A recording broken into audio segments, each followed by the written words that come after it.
another one.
So ayun na nga mga kabalen, at nandito na tayo sa last part ng sementadong daan, at dito na rin natin iiwan yung mga motor natin.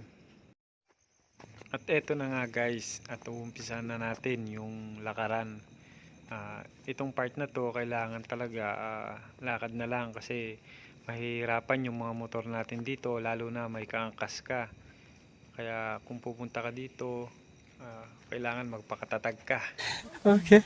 Kailangan mong magpakatatag kasi medyo mahaba-haba ito guys.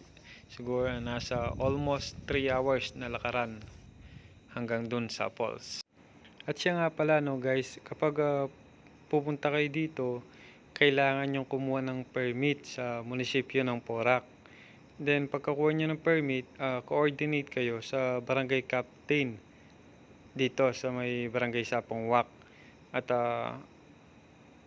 At para hindi kayo mahirapan na maghanap ng tour guide, kay kapitan na rin kayo mismo magtanong kung sinong makakapag-guide sa inyo papunta dun sa falls.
Uy, tara na. Tara, let's go.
Dami ka drama yung page chef.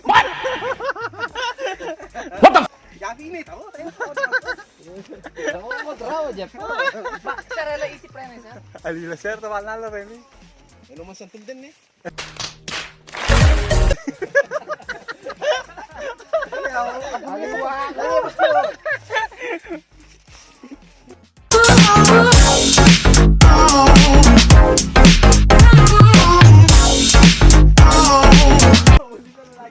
Jeg! Oh, tara santol. Ala na no. Malapit na mo, Jeg. Oo, ya, masanting boss John. Nandala ang pandilo mo. Siyempre. Bayan na naman ako. Ay, natama ba sak na ako niya. Tupis ka na Jeff.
Oh, kini.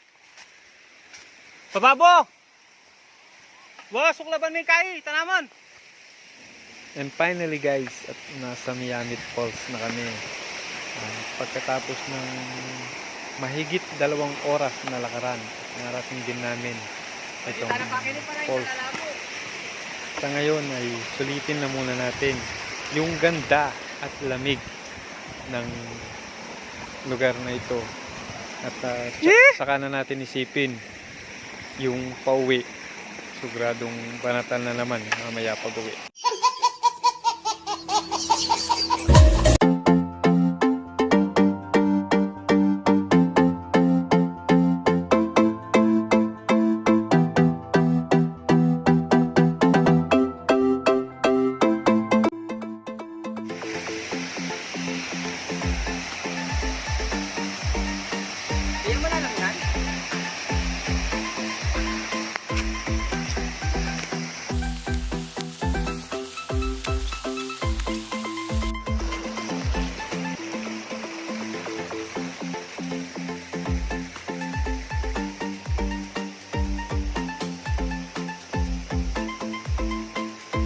Yay!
Number 4, number 3, number 2, number 1.